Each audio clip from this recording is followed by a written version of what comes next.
Hello dear student, how are you. अब आप लोगों को एग्जाम के लिए बहुत ही कम समय बचा है। देखते ही देखते आप लोगों का एग्जाम स्टार्ट हो जाएगा और आप लोगों को एग्जाम को लेकर के बहुत ज्यादा टेंशन है।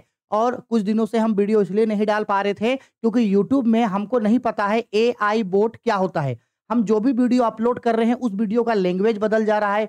हम जो भी वीडियो अपलोड कर रहे हैं उसमें जो टाइटल डाल रहे हैं वो टाइटल बदल जा रहा है। वीडियो अपलोड कर रहे हैं वो वीडियो प्रोसेस में ही दिखा रहा है, पेंडिंग पेंडिंग पेंडिंग बता रहा है। फिर यूट्यूब की तरफ से एक मेल आता है हमको कि बोलता है कि AI बोट करके। अब हमको नहीं पता कि ऐसा क्यों हो रहा है। 3-4 दिन से कंटिन्यू वीडियो डाल रहे हैं, कंटिन्यू अपलोड कर रहे हैं, हमेशा बीच बीच में ग्लिचेज आ जा रहा है। जब कभी भी हम उसको पब्लिक कर रहे हैं तो वीडियो पब्लिक नहीं हो रहा है। तो फाइनली अब वो सारा प्रॉब्लम सॉर्ट आउट हो गया है, इसलिए हम ये वीडियो बता रहे हैं। तो सबसे पहले हम आप लोगों को आज की इस वीडियो में बताने वाले हैं कि आप लोग एग्जाम में किस तरीके का आपका थ्योरेटिकल पेपर को आप लोग प्रेजेंट करोगे। आपके जितने भी सब्जेक्ट्स हैं उन सभी सब्जेक्ट्स में जो आपको थ्योरेटिकल क्वेश्चंस देंगे, मतलब लिखने वाला क्वेश्चन देगा। फिर चाहे आपका हिंदी पेपर है, फिर चाहे आपका इंग्लिश पेपर है, फिर चाहे आप बिजनेस स्टडी हो गया, इकोनॉमिक्स हो गया, ETP हो गया, या ज्योग्राफी हो गया, पॉलिटिकल साइंस हो गया, हिस्ट्री हो गया, या फिजिक्स, केमिस्ट्री, मैथ, बायो, इन सब में जो भी आप लोगों को थ्योरी पेपर देगा, आखिरकार वो थ्योरेटिकल क्वेश्चंस को आपको प्रेजेंट किस तरीके से करना है ताकि आपका थ्योरी में फुल ऑन फुल नंबर आए। और अगर आपका थ्योरी पेपर में फुल नंबर आ रहा है और तभी जाकर के एग्जाम में जो है आपका इजी तरीके से 90% स्कोर हो जाएगा। और पता है, थ्योरी पेपर को लिखने का ना सबसे सिंपल तरीका होता है। कुछ बहुत ज्यादा सोचने का जरूरत नहीं है। बस आपको थ्योरी पेपर में कुछ कुछ चीजों का ध्यान रखना है कि भाई अगर मेरा थ्योरी पेपर होगा तो हम ऐसे ऐसे इस थ्योरी पेपर को सोल्व करेंगे। बस आपको यही चीज ध्यान रखना है जो हम इस वीडियो में बता रहे हैं। आप अभी से 2-4 क्वेश्चन का प्रैक्टिस कर लेना। Model paper, previous year question paper, परख, आप कुछ भी बना रहे हो, बस इस पैटर्न में एक बार आप थ्योरी पेपर का प्रैक्टिस को कर लेना। हो गया, एग्जाम में आप इसी तरीके से लिख के आना, एग्जाम में फोड़ के आ जाना, एग्जाम में एकदम आंधी ला देना। अब देखो, हम आप लोग को बता रहे हैं कि प्रेजेंट किस तरीके से करना है। सबसे पहला सवाल कि क्या सर हमको थ्योरेटिकल पेपर में नंबर तभी मिलेगा जब हम बुक का जो क्वेश्चन आंसर हम रट्टा मारे हैं, या गेस्ट पेपर से कोई क्वेश्चन आंसर याद कर लिए, या ट्यूशन में कुछ क्वेश्चन आंसर करवाया गया था, या आप जो यूट्यूब में क्वेश्चन आंसर पढ़ाए थे, अगर हम हूबहू वैसे लिखे, क्या सिर्फ तभी हमको नंबर मिलेगा? तो ऐसा नहीं है। हर क्वेश्चन के ऊपर में लिखा हुआ रहता है विद्यार्थी यथासंभव अपने शब्दों में जवाब दे। इसका मतलब है कि आपको उस क्वेश्चन के बारे में जो पता है, जैसा पता है, आप उस चीज के बारे में उस तरीके से बता सकते हो। जैसे सपोज कर लो, हम आप लोगों को सपोज कर लो ना, हम आप लोगों को ये बेच दिखा रहे। देखो, ये बेच है, 26 जनवरी वाला मेरा ये बेच है। अब अगर हम इस बेच के बारे में आपसे और हमसे पूछे कि बताओ ये है क्या, पहले आप बताओ ये क्या है, आप बोलोगे कि सर ये बेच है। क्लियर?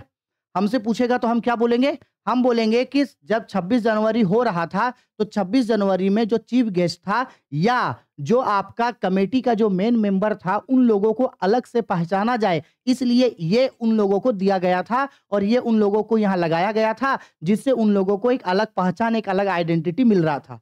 आप बेच बोले, आप भी सही बोले, हम जो बोले हम भी सही बोले। अब अगर एग्जामिनर हमसे यही ना पूछा था भाई ये है क्या, तो आप बोले बेच है, बिल्कुल सही जवाब। हम इतना चौड़ा चीज घुमा फिरा के बताएं, आखिरकार हम भी तो वही बताएं। तो मेरा भी आंसर सही है और आपका भी आंसर सही है।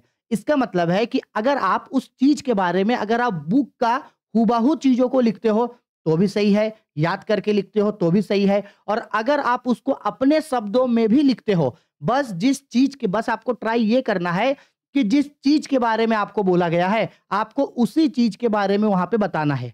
समझ में आया? ये नहीं कि पूछा था कि राम कौन है और आप एग्जाम में लिख के आ रहे हो रावण कौन है, तो भाई ऐसा नहीं करना। अगर राम जी के बारे में पूछा है तो आपको राम जी के बारे में ही लिखना है, फिर चाहे आपको जो चीज और जितना उसके बारे में पता है। इसलिए दिमाग से ये बात को हटा दो कि अगर आपको क्वेश्चन आंसर याद नहीं हुआ है, अपने शब्दों में लिखोगे तो नंबर नहीं मिलेगा। ऐसा कुछ नहीं है, नंबर आपको 100% मिलेगा ही मिलेगा।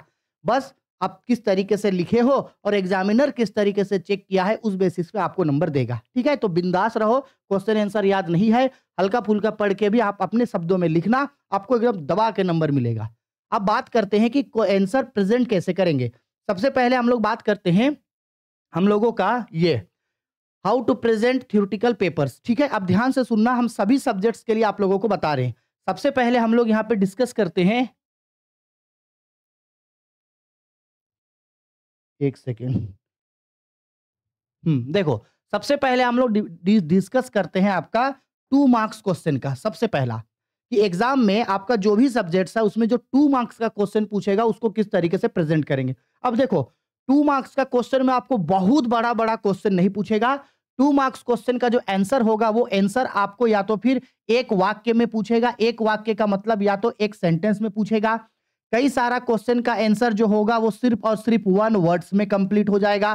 कई सारा क्वेश्चन का आंसर होगा ऐसा जो सिर्फ एक लाइन में कंप्लीट हो जाएगा। और कभी कभी ऐसा होगा कि 1 नंबर का क्वेश्चन का आंसर आपको 220 से लेकर के 30 वर्ड्स में आपको मांगेगा।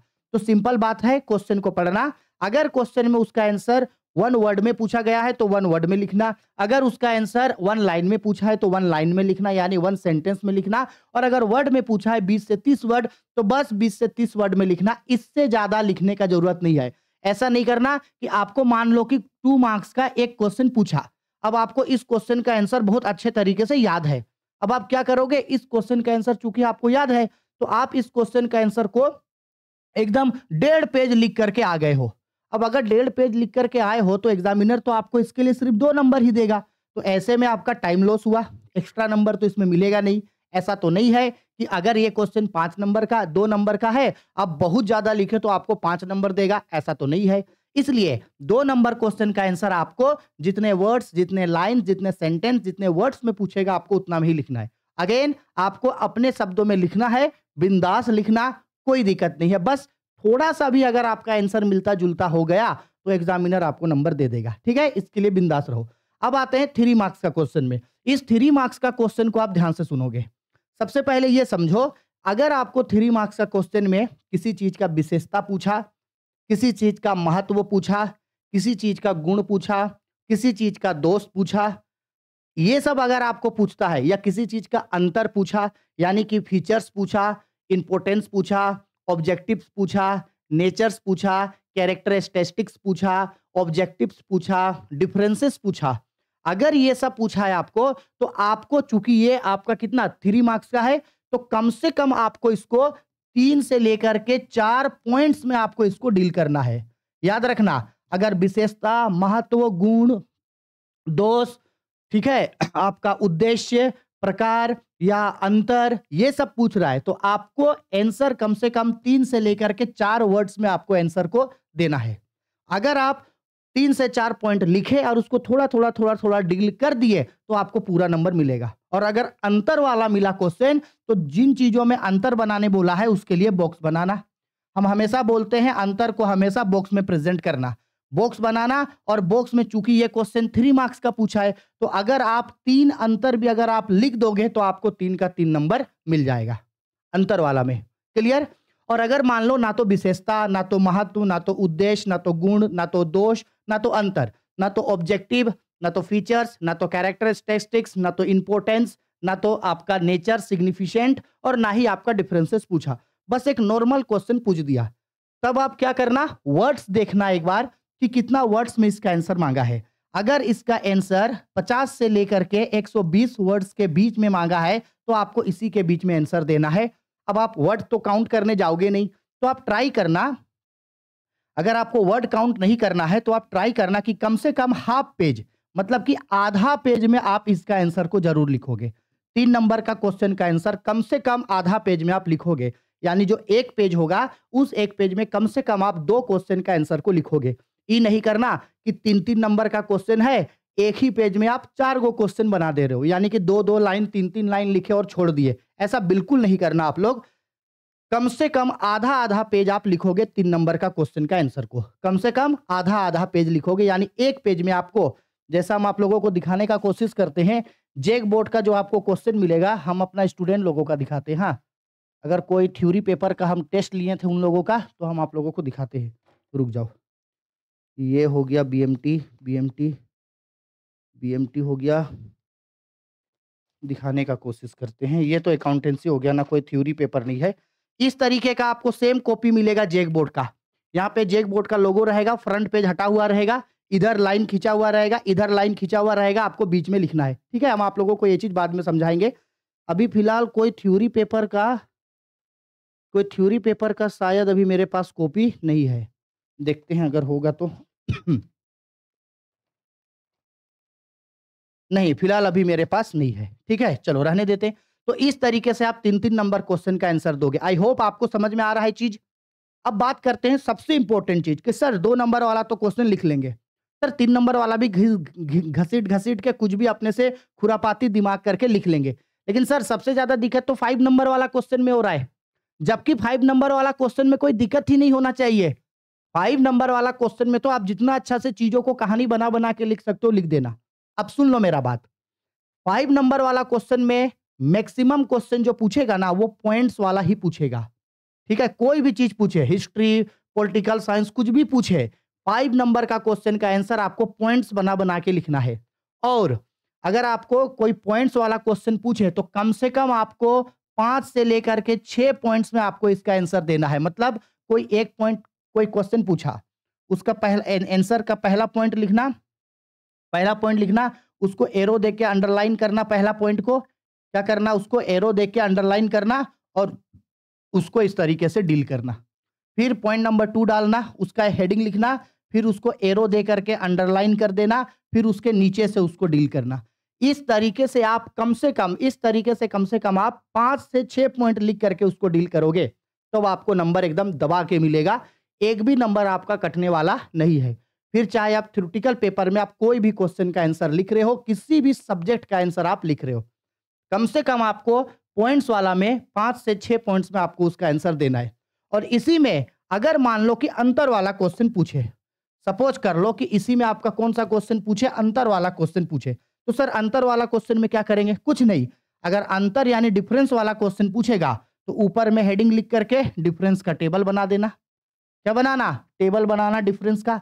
और कम से कम ये जो पॉइंट डिफरेंस होगा, कम से कम आपको 6 डिफरेंस बताना है, कम से कम, उससे कम नहीं। अपने तरफ से जी जान लगा देना कि भाई 6 से कम पॉइंट तो हम बनाइबे नहीं करेंगे, फिर चाहे मेरा कुछ भी हो जाए। 6 से कम पॉइंट आप नहीं बनाओगे, कम से कम 6 गो डिफरेंसेस आप लिखोगे। बोलो, आ गया मेरा बात समझ में? ठीक है? हाँ सर, आ गया समझ में।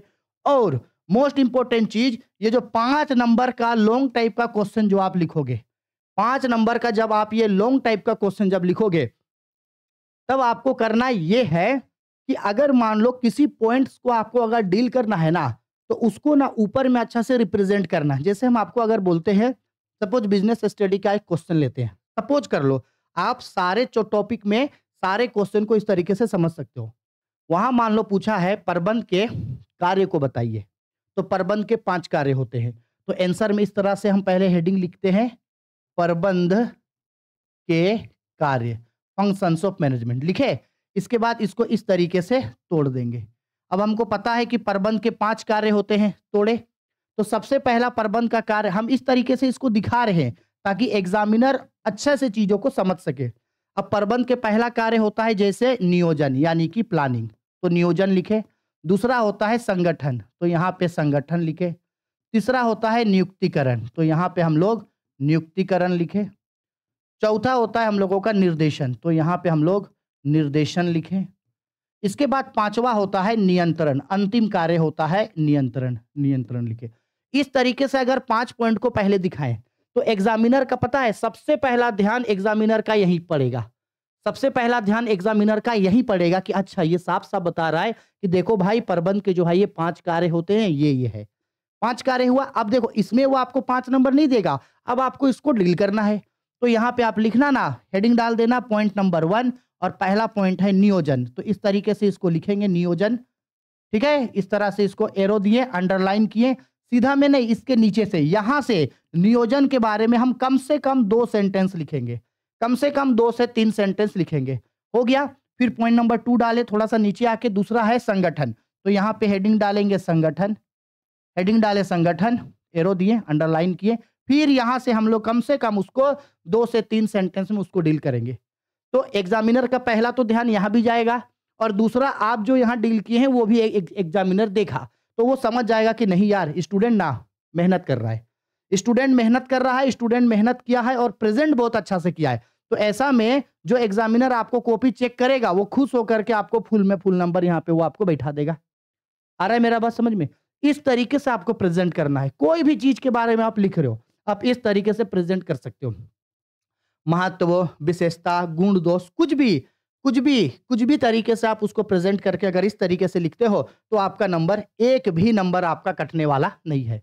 ठीक है? और जैसे कि देखो, थ्योरी क्वेश्चन में बहुत सारे स्टूडेंट बोलते हैं कि सर लॉन्ग क्वेश्चन ना लिखना नहीं आ रहा है। सर ठीक है, ये तो आप बता दिए कि ऐसे-ऐसे करना है, लेकिन सर सबसे बड़ा दिक्कत ना पता है क्या होता है? सबसे बड़ा दिक्कत होता है सर एक्सप्लेन नहीं कर पा रहे हैं। जैसे इंग्लिश जैसा सब्जेक्ट में एक्सप्लेन नहीं कर पा रहे, तो जो एग्जामिनर आपका कॉपी चेक करेगा ना, वो वर्ड टू वर्ड चीज़ों को कभी नहीं दिखेगा। अगर आप थ्योरी क्वेश्चन लिखते समय अगर आपका कोई क्वेश्चन गलत हुआ, जैसे आप कुछ लिख रहे हैं यहाँ पे, ठीक है? आप कुछ लिख रहे हैं, लिख रहे हैं, लिख रहे हैं, लिख रहे हैं। सपोज़ कर लो लिखते-लिखते क्या हुआ, लिखते-लिखते क्या हुआ, यहाँ पे कुछ गलत हो गया यहाँ पे। अब देखो स्टूडेंट लोगों को देखना स्टूडेंट क्या करते हैं, यहाँ पे कुछ गलत हुआ ना, तो जब यहाँ पे कुछ गलत हुआ है तो मार स्टूडेंट इस गलती को पूरा ऐसे-ऐसे चीज़ देगा।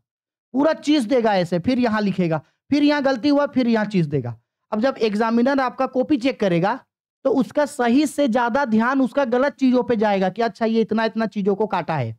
तो आप चाहे कुछ भी लिखो, कितना भी सही लिखो, एग्ज़ामिनर का ध्यान गलत चीज़ों पे जा रहा है, तो वो समझ जाएगा कि गलत लिखा है और हो सकता है कि आपका इंप्रेशन सही ना बैठे। तो आपको करना क्या है?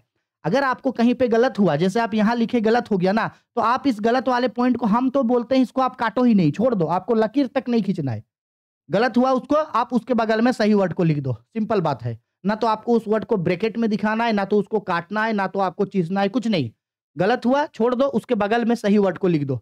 एग्जामिनर ऊपर-ऊपर ऐसे कॉपी चेक करते हुए वो चले जाएँगे और उसका ध्यान वो गलत चीज़ पे डायरेक्ट नहीं अटकेगा। लेकिन अगर आप चीज़ दिए, तो उसका सबसे पहला ध्यान गलत चीज़ पे ही जाएगा। ठीक है? और लॉन्ग क्वेश्चन को जब आप प्रेज़ेंट करते हो, तो ट्राई करना कि स्टार्टिंग का पॉइंट और एंड का पॉइंट बस आप अच्छे से लिखना। बीच में आप कहानी सुनाते हुए मतलब उस चीज़ के बारे में आपको जो लिखना है लिख देना। बस याद रखना स्टार्ट और एंड अच्छा हो। First impression is a last impression बोला जाता है ना, तो बस ट्राई करना कि फर्स्ट इंप्रेशन एकदम मेरा अच्छा बैठे। बस यही है, इसके अलावा थ्योरेटिकल पेपर में और आपको कोई भी ध्यान देना ज़रूरत नहीं है।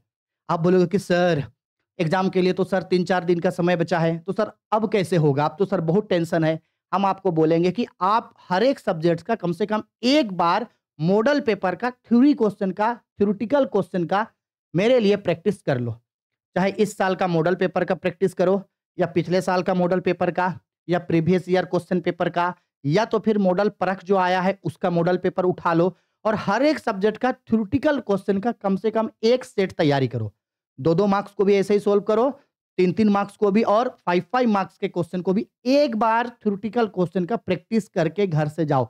बिलीव मी, एक बार अगर आप मेरा बात मानोगे और इसी तरीके से हर एक चीज का अगर आप प्रैक्टिस करके एग्जाम में जाओगे ना, तो आपको एग्जाम में कोई डर नहीं रहेगा। आपको पहले से पता होगा कि हाँ यार, सर तो बताए थे इस चीज को ऐसे लिखना है, लिख देंगे, कोई टेंशन नहीं है। एक-एक बार प्रैक्टिस करो और प्रैक्टिस करने के बाद आप जो भी सब्जेक्ट्स का प्रैक्टिस कर रहे हो, सही लिख रहे हो, गलत लिख रहे हो, अपने शब्दों में लिख रहे हो चीज़ों को, कितना सही लिख रहे हो, कितना गलत। और गाना-वोना, शायरी-वायरी ये सब मत लिख देना कहाँ ये सब। बहुत सारे लोग लिख देता है गाना-वोना, शायरी-वायरी, लड़की लोग लिख देती है, सर पास कर दीजिएगा नहीं तो मेरा शादी नहीं होगा, ये नहीं वो नहीं। लड़का लोग बोलता है, पापा बोलता है कि गोरू चराने भेज देंगे, मतलब गाय-बकरी चराने भेज देंगे। ऐसा नहीं लिखना, ठीक है?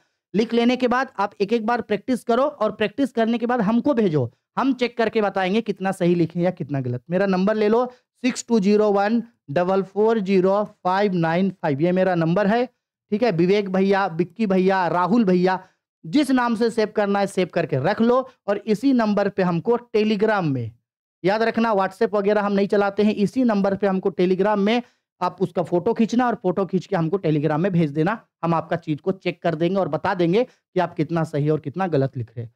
बताओ इससे ज़्यादा और आप लोगों के लिए क्या करें हम? सब चीज़ तो आप लोग को दे दिए। आया समझ में? आज ही से प्रैक्टिस करो सभी सब्जेक्ट का।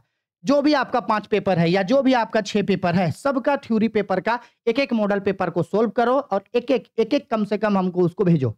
हम चेक करके बताएँगे कितना सही कितना गलत। और हाँ, 199 वाला ग्रुप में जितने भी स्टूडेंट ये ऐड हुए हैं, वो लोग ज़रूर सोल्व करके हमको भेजिएगा, ठीक है? क्योंकि हम आप लोग से पैसा लिए हैं, तो हम चाहेंगे कि आप सभी लोग इसी पैटर्न में सोल्व करो ताकि ताकि हम लोगों का जो मिशन 90% है, वो ज़रूर वो ज़रूर पूरा हो सके, ठीक है?